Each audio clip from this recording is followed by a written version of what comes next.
డబ్బు, అనారోగ్యం, ఉద్యోగం, వ్యాపారం, అప్పులతో బాధపడుతున్నారా? మీకోసమే launch your future programme.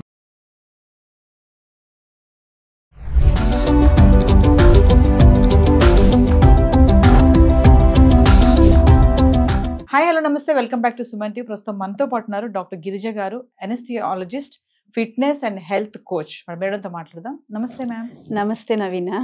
Madam, women at 35 అంటారు కదా, ఆ ఏజ్కి వచ్చినప్పుడు మహిళల్లో చాలా ప్రాబ్లమ్స్ వస్తూ ఉంటాయి. అంటే హెల్త్ ఇష్యూస్ పక్కన పెడితే జనరల్గా మాట్లాడుకుందాం, కోపము, ఫ్రస్ట్రేషన్, చిరాకు, ఇంకేంటంటే ఇరిటేషన్, హస్బెండ్ పైన కోపడతారు, పిల్లల పైన కోపడతారు, ఇంకా కుదిరితే ఇంటికి ఎవరైనా వచ్చారనుకోండి, ఆ టైంలో కూడా వాళ్ళకి చిరాకు వస్తూ ఉంటుంది.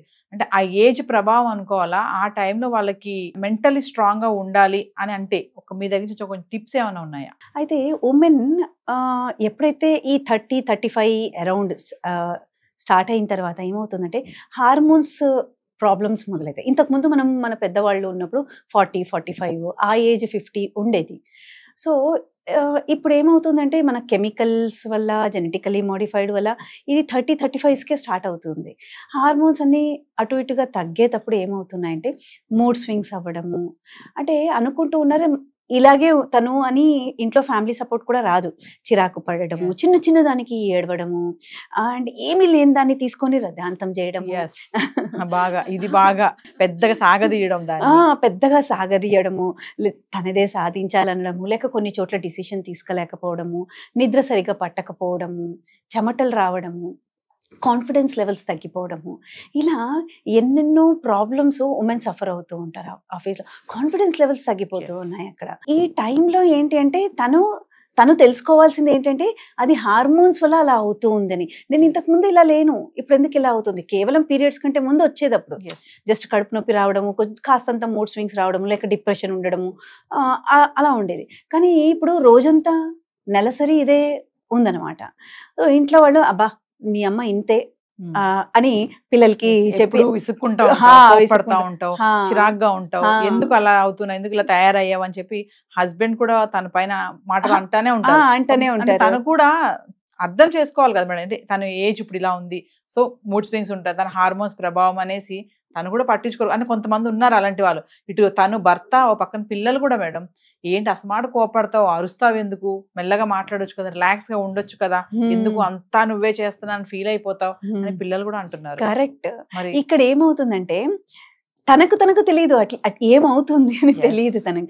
అట్లీస్ట్ తనకు తెలిస్తే తన ఫ్యామిలీ మెంబర్స్కి చెప్తుంది, నా ఏజ్ ఇలా అవుతుంది, సో నాకు హార్మోన్స్లో డిస్టర్బెన్సెస్ వస్తున్నాయి, నాకు ఇర్రెగ్యులర్ పీరియడ్స్ స్టార్ట్ అయ్యాయి, అందుకు నేను ఇలా ఉన్నాను, మీరందరూ ఫ్యామిలీ మెంబర్స్ నాకు కోఆపరేట్ చేయండి, నేను ఇన్ని ఏళ్లగా నేను చేస్తూ వస్తున్నాను, ఇప్పుడు నా హార్మోన్స్ ఇలా అవుతున్నాయి కాబట్టి నాకు మీరు అర్థం చేసుకోండి నన్ను అని ఎప్పుడైతే తను చెప్తుందో అప్పుడు ఫ్యామిలీ మెంబర్స్ నుంచి కాస్తంత ఒక 5%, 10% ఓ మా అమ్మ దాని వల్ల ఇలా అవుతుంది అని అనుకోవడం జరుగుతుంది.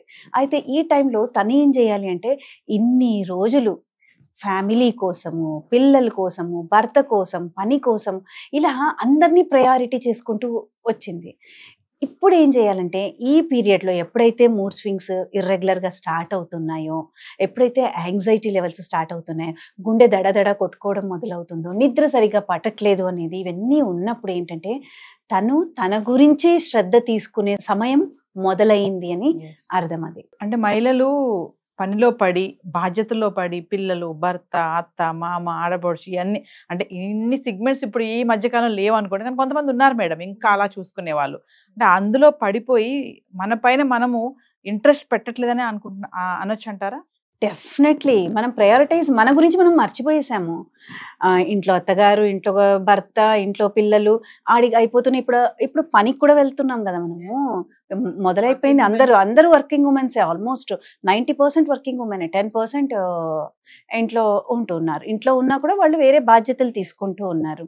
సో ఇలా ఉన్నప్పుడు ఏమవుతుందంటే వర్క్ ప్రెషర్స్ స్టార్ట్ అవుతున్నాయి, ఇంట్లో ప్రెషర్స్ స్టార్ట్ అవుతున్నాయి, అందరి నీడ్స్ సాటిస్ఫై చేయడంలో తన్ని తాను మర్చిపోతుంది. అక్కడ స్టార్ట్ అవుతుంది ఇష్యూస్ అన్నమాట, ఈ హార్మోనల్ ఇష్యూస్. సో మెంటల్లీ మరి వర్కింగ్ ఉమెనే కానీ, ఇంట్లో ఉండే లేడీసే కానీ స్ట్రాంగ్గా ఉండాలంటే మేడం, మరి ఈరోజు మీరు చెప్పే టిప్స్ ఏంటి? మా మహిళలందరూ వెయిట్ చేస్తున్నారు, మేడం ఏం టిప్స్ చెప్తారనేసి. అంటే మేము స్ట్రాంగ్గా ఉండాలి, ఫిట్గా ఉండాలి, సో ఫిట్నెస్కి టైం ఎలాగా ఉండదు అనుకున్నది పక్కన పడేద్దాము. సో స్ట్రాంగ్ గా ఉండాలి మెంటల్లీ. అంటే ఇటు హస్బెండ్ నుంచి ఇటు పిల్లల నుంచి కూడా ఒక్కొక్కసారి బాధ అనిపిస్తుంది మేడం, అబ్బా నన్ను అర్థం చేసుకోవట్లేదు, నన్ను ఎందుకు వీళ్ళు ఇంతకాలం నేను చేసి పెట్టాను కదా, ఇప్పుడు ఇలా ఎందుకు బిహేవ్ చేస్తున్నానని, వీళ్ళు ఎందుకు థింక్ చెయ్యరు మా గురించి అనేది ప్రతి మహిళ మైండ్ లో ఇది ఉంటుంది ఖచ్చితంగా. నన్ను వీళ్ళు చక్కగా పక్కన కూర్చోబెట్టుకొని ఏమైంది, ఎందుకు ఇలా ఉంటున్నావు, ఎందుకు కోపం వస్తుంది నీకు, చేయలేకపోతున్నావా అని అడిగితే ఎంత బాగుంటుంది మేడం. మరి ఒక్కసారి మరి మన లేడీస్ కి చెప్పండి ఎలా స్ట్రాంగ్ గా ఉండాలి. ఎలా స్ట్రాంగ్ గా ఉండాలి అంటే, మొత్తం ప్రపంచాన్ని నేను మోయట్లేదు, నన్ను నేను మాత్రమే మోస్తున్నాను, ఇంకా మిగతా వాళ్ళు ఎవరు కాదు, నేను మాత్రమే ఇంపార్టెంట్. సో నా గురించి నేను కొంచెం ఆలోచించుకోవాలి. పొద్దున్న లేస్తూనే ఒక అరగంట మన కోసం మనం స్పెండ్ చేసుకునేలాగా మనం ఎప్పుడైతే రోజు కేటాయిస్తామో అప్పుడు మనము చాలా మెంటలీ స్ట్రాంగ్ అవుతాం. అయితే ఆ టైంలో ఏం చేయాలి, ఆ హాఫ్ అన్ అవర్ మనమని తీసుకున్న టైంలో మనము ఒకటి భగవంతునికి మనకి ఇంకొక రోజు బ్రతకడానికి అవకాశం ఇచ్చినందుకు కృతజ్ఞతలు చెప్పుకోవాలి. అయితే మన శరీరాన్ని మనం ఎంత కష్టంగా ఉన్నా కూడా అది పనులు చేయడానికి సహకరిస్తుంది. ఈ శరీరాన్ని ప్రేమించాలి మనం. అండ్ అలాగే మనము అద్దంలో చూసుకొని, మనం ఎలాగో అమ్మాయిలు మనం చేస్తూ ఉంటాం, మనం బాగున్నాము ఎక్కడ అద్దం కనబడితే అక్కడ ఆగిపోతాం. సో దాన్ని చేసుకోవాలి. అంటే అదే పనిగా మనం ఉండి నేను చాలా బాగున్నాను, చూడు ఇలా ఉన్నాను ఇలా ఉన్నాను అని చేసి అలా అనుకోవాలి. ప్లస్ మెడిటేషన్ చేయాలి. ఒక 5 minutes మెడిటేషన్ చేస్తే చాలు, ఎక్కువ అవసరం లేదు. అండ్ మళ్ళీ ఇంకా మిగతా టైంలో ఏంటి అంటే అఫర్మేషన్స్ రాసుకోవాలి. నేను ఈరోజు నా డేని మంచిగా కొనసాగుతాను, ఏది ఏమైనా కూడా 5 things నా చేతిలో ఉండేది. నేను ఎవరితో ఎదుటి మనిషి ఎటు మాట్లాడినా నేను మాట్లాడేది మాత్రమే నా చేతిలో ఉండేది. సో నా మాటలు, నా థాట్స్, నా ఫీలింగ్స్, నేను చేస్తూ ఉండే పనులు, ఇవి మాత్రమే నా చేతిలో ఉన్నాయి.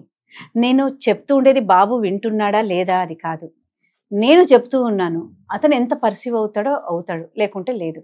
అతన్ని నేనేమైతే చేయాలనుకున్నాను అతని పైన రుద్దడం కానీ అలా చేయకూడదు. సో ఈ 5 things నాతో ఉన్నాయి అని అనుకొని దాన్ని మాత్రమే స్ట్రాంగ్ చేసుకుంటూ వెళితే, అంటే ఎదుటి మనిషితో మనం మాట్లాడే విధానము, మన ఫీలింగ్స్ ఎదుటి మనిషితో ఉండడం, మన థాట్స్, మన వర్డ్స్, మన యాక్షన్స్, ఇవన్నీ మాత్రమే మన చేతిలో ఉంటాయి అన్నమాట. ఇప్పుడు వెళుతూ ఉంటాము, ట్రాఫిక్ జామ్ అయింది అంటే వీళ్ళు అడ్డం వచ్చారు, వాళ్ళ ఇవన్నీ మళ్ళీ your thoughts are disturbing. Okay, it is time to relax here, relax అవుదాం. సో ఏ పనులు ఉన్నాయి నాకు నెక్స్ట్, దీన్ని ప్లాన్ చేసుకుందాం. ఇలా మనం మన కంట్రోల్లో ఉండేటి మాత్రమే మనము ఎక్కువ ఫోకస్ చేయడం వల్ల we will become mentally strong, amazing people. అంటే మన రిలాక్స్ కి మనమే బ్రేక్ వేసుకుంటున్నాం అనమాట, ఎక్కువగా ఆలోచించి అంతా నేనే చేసేస్తున్నాను, ఎవరు లేరు. సో అలాంటి నెగిటివ్ థాట్స్ లేకుండా హ్యాపీగా మూవ్ అవ్వాలంటున్నారు. కరెక్ట్, హ్యాపీగా మూవ్ అవ్వాలి. అండ్ బాధ్యతలు అనేది ఇద్దరు సమానంగా తీసుకోవాలి. అయితే నేను ఈ బాడీని మంచిగా చేసుకుంటేనే నేను ఇంకా ప్రొడక్టివిటీ నాది మంచిగా పెరుగుతుంది అనే థాట్లో ఉండాలి. అండ్ ఇంకొకటి చాలా ఇంపార్టెంట్, ఈ మధ్యకాలంలో ఏమైపోయామంటే నేను నా సంసారం అంతే నాకు కావాలి, అలా కాకుండా మనకి ఎంత వీలవుతుందో మిగతా వాళ్ళకి ఎవరైనా బాధ ఏమైనా చెప్తూ ఉన్నప్పుడు మనం వినడం కానీ, వాళ్ళకు ఒక సజెషన్, మంచి సజెషన్ ఇవ్వడం కానీ, ఇలా మనము మాటల ద్వారా ఇవ్వచ్చు, డబ్బుల పరంగా ఇవ్వచ్చు.